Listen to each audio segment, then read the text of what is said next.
नमस्कार, मैं सौरभ पोंडल और आज मैं जिस वाक़या के बारे में बात करूँगा, ये वाक़या पिछले कल से सोशल मीडिया पर सुर्खियों में है।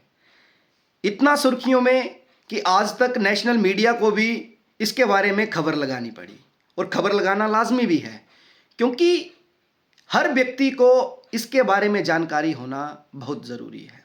ये वाक़या धर्मशाला की एक धर्मशाला महाविद्यालय की एक छात्रा पल्लवी का है, जो आज हमारे बीच नहीं है, उसकी मौत हो चुकी है। लेकिन उसकी जो छोटी छोटी वीडियो क्लिप्स थी, हॉस्पिटल की या घर की, वो वेंटिलेटर पे है, उसमें वो अपने बयान दे रही है, वो बता रही है कि उसके साथ किस प्रकार की प्रताड़ना की गई। वो लड़कियों के नाम भी ले रही है, एक अध्यापक का नाम लिया जा रहा है, मैं किसी का नाम नहीं लूँगा, लेकिन वो उस वीडियो क्लिप में बता रही है कि उसे पढ़ने नहीं दिया जाता था, पढ़ने से रोका जाता था, तंज कसे जाते थे। हम इस बात की कभी कल्पना नहीं कर सकते कि पल्लवी पर किस किस तरह की प्रताड़ना की गई। हम कभी कल्पना इसलिए नहीं कर सकते क्योंकि जो चीज़ें उसने सहन की हैं वो उसके साथ ही खत्म हो गई हैं, क्योंकि वो बताने के लिए आज जिंदा नहीं है। अगर वो जिंदा होती तो वो बता पाती कि उसके साथ किस तरह की मानसिक प्रताड़ना की गई कि वो उस मानसिक प्रताड़ना से बाहर ही नहीं निकल पाई। वो इस जिंदगी और मौत की जंग में हार गई। वो इस जंग में घर में भी लड़ी, हॉस्पिटल में भी लड़ी, उसका पूरा परिवार इस जंग में लड़ा, लेकिन जीत मौत की हुई। जब आज हम उसके घर में गए थे, उसके पिता से बात हुई, तो उसके पिता की आंखों में वो दर्द हम देख पाए और महसूस कर पाए कि वो किस दर्द में हैं। इस दर्द को वही व्यक्ति समझ पाएगा जिस व्यक्ति ने अपने किसी करीबी को एक एक सेकंड, एक एक मिनट, दिन प्रतिदिन मरते हुए देखा हो। और उन्होंने पल्लवी को इस हालत में देखा। जिस दर्द में पल्लवी थी, उस दर्द में उसका पूरा परिवार था और आज भी उस दर्द से जूझ रहा है।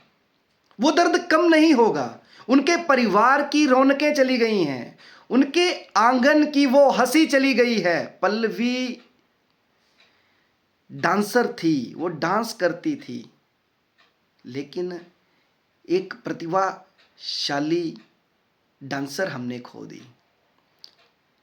हम उसकी कला को नहीं देख पाएंगे। उसकी डांस की एक वीडियो भी वायरल हो रही है जिसमें हम देख रहे हैं कि पल्लवी कितना अच्छा डांस करती है, लेकिन वो कला भी उसी के साथ चली गई। लेकिन उसके पिता की आंखों में जो दर्द की मैं बात कर रहा हूं, वो बता रहे थे रोते रोते कि जब मैं पल्लवी को इस आंगन में बाहर लेकर आता था, उससे चला नहीं जाता था। हम समझ नहीं सकते, ना ही हम महसूस कर पाएंगे कि मानसिक प्रताड़ना इतने बड़े लेवल तक भी हो सकती है कि एक व्यक्ति उस प्रताड़ना से कभी बाहर ही ना निकल पाए। वो इतनी वीक हो चुकी थी कि उससे चला तक नहीं जाता था। उसके पिता कहते हैं कि वो बैठ जाती थी, जब मैं उसको चलाने की कोशिश करता था वो एक जगह बैठ जाती थी। मुझे बहुत दुख होता था अपनी बेटी को देखकर। उन्होंने वो एक वीडियो भी हमें दिखाई कि जिसमें वो उसको हाथ पकड़कर चला रहे हैं, लेकिन पल्लवी से चला नहीं जा रहा है।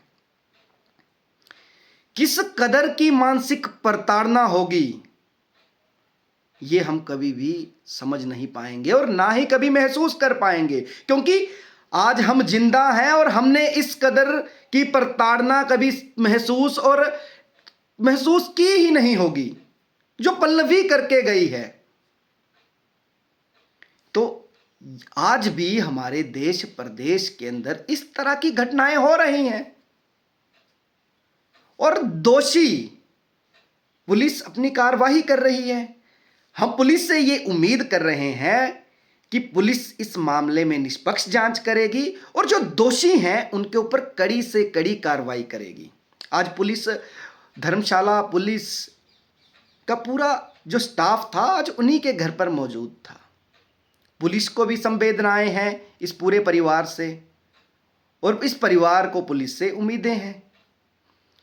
लेकिन हम यही उम्मीद करेंगे आने वाले समय में इस तरह की मानसिक प्रताड़ना किसी और पल्लवी के साथ ना हो, क्योंकि हम इसे रैगिंग के साथ अगर जोड़ें तो बच्चे रैगिंग हंसी मजाक में कर तो लेते हैं, लेकिन भुगतान किसी और को करना पड़ता है। आज उसका भुगतान पल्लवी करके गई है। हम नहीं चाहते हैं कि कल को कोई और पल्लवी बने। टांडा मेडिकल कॉलेज में बहुत वर्ष पहले एक रैगिंग का मामला हुआ था, जिसमें भी एक व्यक्ति ने उसका भुगतान किया था। आज फिर इसी तरह का मामला कांगड़ा के अंदर धर्मशाला में हुआ है।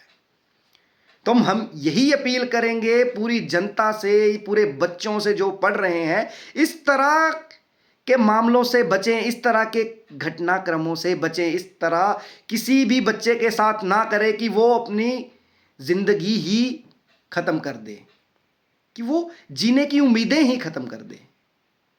तो मैं इसी बात के साथ और उम्मीद के साथ अपनी बात खत्म करूंगा कि दोषियों के ऊपर कड़ी से कड़ी कार्रवाई पुलिस करेगी। धन्यवाद।